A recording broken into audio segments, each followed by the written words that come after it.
What eventuates is that she forgives her husband, and then she feels psychologically free. I'm a huge Tolstoy fan, and this idea I sort of considered to be the foundation for his philosophy, especially the philosophy which he developed later on in his life, which became more crystallized, let's say, later on in his life, and this was sort of the foundation, and I think this foundation was laid in Anna Karenina very well. I don't know if this was necessarily how his train of thought went, but it's interesting to see the progression of his work, starting with War and Peace, Anna Karenina, moving on to his more, philosophical stuff later on in life, like the kingdom of God is within you. It's interesting to see how his philosophy changes throughout the course of his life and then culminates in this very specific, very extreme, but very well thought out and developed set of theses. So the specific topic that I'm focusing on today is embedded inside the novel Anna Karenina, which out of Tolstoy's two novels, I think it's I personally prefer War and Peace, but this one I consider to be objectively a better novel. But since War and Peace was the first novel that ever really got me inspired pursuing literature more deeply, I prefer War and Peace personally, but objectively I think this is a better novel. I want to try to analyze what I consider to be the central idea of this novel, even though this novel is very vast, with the same vastness as like a fantasy novel, for example. I often compare some of these Russian novels to fantasy novels because they have so many different characters. They often feature many different plot lines, and they also have the feature for us foreigners / us future people that we're getting a glimpse into the world of both the past and of the Russian, aristocracy, post-aristocracy era. It's an interesting, immersive experience at the same time that we're dealing with these larger themes. Why am I able to so boldly assert that this one idea is the central idea of the novel? Well, on page 1, there is a quote from the Bible. I'm assuming it's from the Bible. I'm like 99% sure it's from the Bible, okay? But first of all, Anna Karenina is like 400,000 words long or something, and this quote is 6 words. And these 6 words, I think, summarize, well, maybe summarize is not the right word, maybe encapsulate, distill, let's say. They distill the entire novel into just 6 short words. So what is the idea behind this novel? Now, before I go into the central idea, remember that there are many, many, many, many ideas in this novel. This is one of the best novels ever written. The best novels don't have just one piece of philosophical wisdom or, life advice to give you or new perspective to give you. There's a million things in this novel that make it stand out as one of the best novels of all time. We see inside the heads of many characters, many conflicting characters, and as such, we were able to see different perspectives. You can see how 2 people can be right in a conflict very objectively, and you can see how this person is right in what they're doing, at least in their perspective, and if you relate to them and they're your friend, you would probably take their side in that context versus the person on the other side of the argument. They are also right in their own way. So you see these, conflicts between people are almost always objectively, balanced to some degree. And that's, maybe almost always is a strong claim, but oftentimes in interpersonal conflicts, it's the case that both sides are wrong in their own way, or it could be some unforeseen circumstances. That alone is one of the central features of this novel that really sets it above and beyond from normal novels. There is, of course, another one of the central ideas of this novel is the theme of love and passion, and whether or not you should give in to your passions. And some of these questions are, debated, blatantly in this novel by 2 characters. One character, Stepan Arkadyevich, for example, is arguing that he should be receiving the gifts from God, that is, indulging in the pleasures that God gives to him on earth. And it's really difficult not to love Stepan Arkadyevich, even though the reader, and I would hope most people would tend to side with the protagonist, the main protagonist, I will say, since there are many protagonists in this novel. The main protagonist, not Anna Karenina, actually, surprisingly, Anna Karenina is not the main protagonist in this novel, in my opinion. That's subjective. The main protagonist is, of course, Konstantin Levin. In this particular debate with Stepan Arkadyevich, the reader would tend to side with Levin. I would think, I could be wrong, in that oftentimes it's wrong to give in to your pleasures, even if those pleasures are offered to you by God. Perhaps the pleasures that God offers you are a test of some sort. And this is, of course, all within the frame of believing in God. You can also give this a psychological analysis if you want to be more, scientific about this whole analysis. Almost any God-based question where we're debating if God did this and this, it can always be translated into the language of science, in my opinion. That's an interesting topic for a video. Stay tuned for a discussion about how any theological topic or theological theory can be framed as a psychological theory or topic or debate. But anyways, wow, this is digression upon digression here. What we're getting at here These are not the central theme of the novel. All this discussion, this is what I'm saying, is those are not the central idea of the novel, the main impetus of why Tolstoy is writing this thing, or at least the result that he obtained by writing this story. Oftentimes writers will start writing and they don't know where they're going. So maybe this is a theme that Tolstoy discovered in the process of writing. And unfortunately, he's dead, so we don't know. But maybe the answer's out there somewhere in his journals or something as to whether this was his inspiration for writing or whether this was a result that he came to as a scientist by, writing experimentally and seeing where the story goes and what sorts of results he found. Let's get to what I consider to be the central idea of this novel. The quote that I told you about at the beginning, the 6 words of the quote are, "Vengeance is mine, I will repay." Now, a very shallow analysis, you might think the meaning of the words is that you ought to take vengeance into your own hands, when that is absolutely not the case, because the speaker of this quote is God himself. So the actual instruction of this quote is that you should not take vengeance into your own hands, and that God will repay any wrongdoing.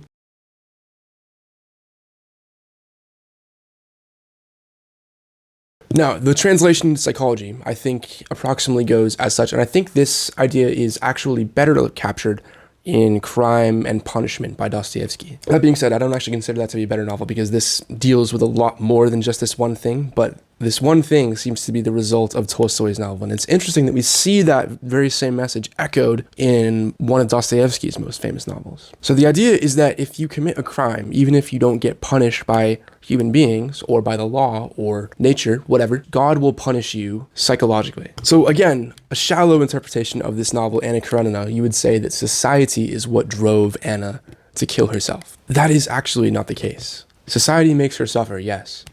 But she's at a point in her life where she's so in love with Alexei Alexandrovich, her lover. She is willing to forsake society. She's at that point. She has her son. She loves her son. She has Alexei Alexandrovich. She loves him. She is willing to forsake society. So to say that society, oppressing her and judging her is the reason for her suicide, that is not quite correct and doesn't really get at the real deeper meaning behind the story. What does her husband, Alexei Alexandrovich, yes, very confusing, I know, her lover is named Alexei Vronsky, her husband is named Alexei Alexandrovich. Alexei Alexandrovich, we see his perspective as well. And again, I told you before, we see both perspectives of Anna and her husband, and we see how both of them are wrong and right in their own way. Alexei Alexandrovich is a lot older than Anna. He's very diligent, very hardworking, borderline autistic. He works too hard. He neglects his wife. He doesn't love her as he's supposed to, even though he's doing his duties. He's a very dutiful husband, but he's not loving. He doesn't give her what she really needs.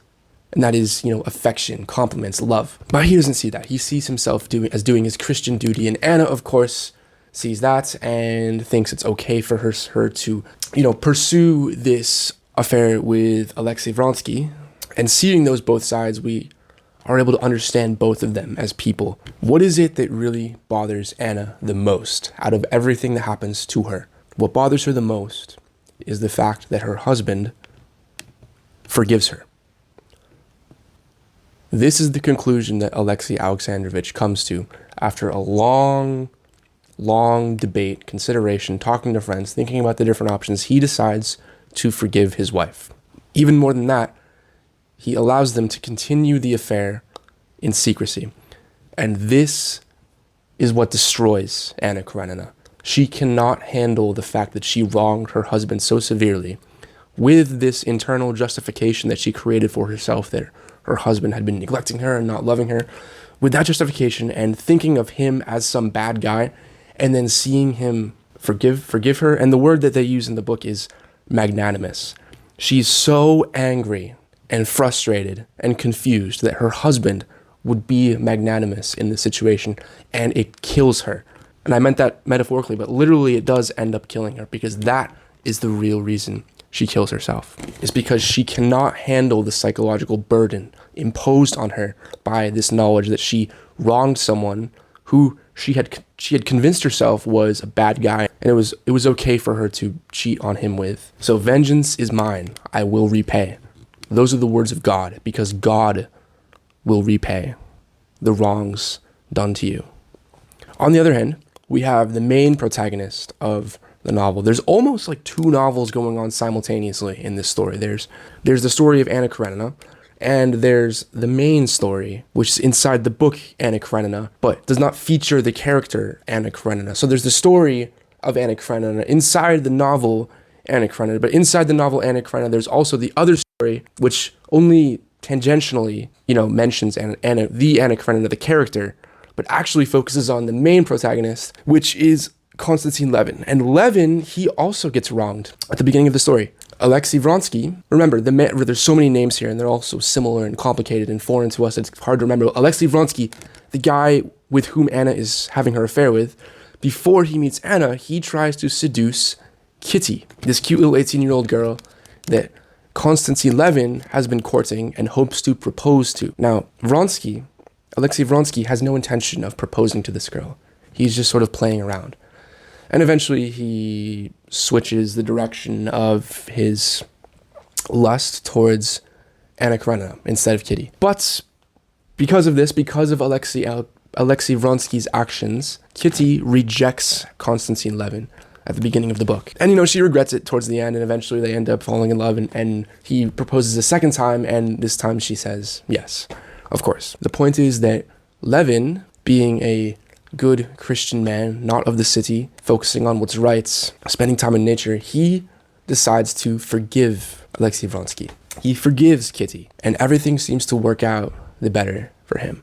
This is demonstrated a second time earlier on in the novel with Stepan Arkadyevich, the aforementioned, and his wife, Dolly, who is Kitty's sister, and Kitty is the woman who ends up marrying the main character, Konstantin Levin. It's okay, don't get confused by all the characters, just focus on the story and what's important. The story opens with her finding out about her husband cheating on her with their governess. And this is the famous line, all happy families are alike, and each unhappy family is unhappy in its own way. It's kind of a cute, cheeky line, but I don't think it really means that much just in the context of the novel, at least. But it's a snappy little cute opener that functions well on its own. It's very, very cute. And eventually, what happens is we have a similar sort of gestation period as we see later on with Alexei Alexandrovich and Anna Karenina, with Dolly, the wife of Stepan Arkadyevich, and her trying to figure out what to do in this situation. And eventually what happens is Anna Karenina herself, remember, this is before her own affair, she comes to visit. And eventually, Anna Karenina convinces Dolly to forgive her husband. And even though Dolly at first is convinced that what he's done is just so completely unforgivable, that he's ruined their family forever, what eventuates is that she forgives her husband, and then she feels psychologically free because you forgive it and you let it go, and in that way you're surrendering the punishment to God in a way. And even though we don't see Stepan Arkadyevich really punished in any way for what he does, I think the point is, at least for the wife's sake, she feels free and it doesn't trouble her anymore because she, at the very least, has done the right thing. And if you do the right thing, even when somebody else wrongs you, it is very liberating to your soul psychologically. And that's not necessarily to say that you should be naive and just let people walk all over you all the time. There's a very fine line to walk here. It's a very delicate balance. But in many cases, the message of the novel, what it's saying is that oftentimes, sometimes when it's someone that you're tethered to, maybe a family member, your wife or your children or your grandfather or something, or a close friend really, someone personal to you, if they wrong you in some way, the best thing that you can do is to forgive them entirely. You could think of it as a sort of charity that you're doing. You can think of it as just doing the right thing for yourself. You could even put a selfish sort of interpretation on it, that if you want to be minimally stressed and not worried about this thing anymore, you should forgive them for what they're doing. And the reason I find this idea so captivating, well, there's many reasons, but one of the reasons why I find this so captivating is I think it leads in perfectly to the idea that is Tolstoy's masterpiece. And Tolstoy's masterpiece idea is summarized in his nonfiction work, The Kingdom of God is Within You. And that's for a whole different video, but that's the most important idea of Tolstoy's career, and I think it's the most important idea of humanity, quite honestly.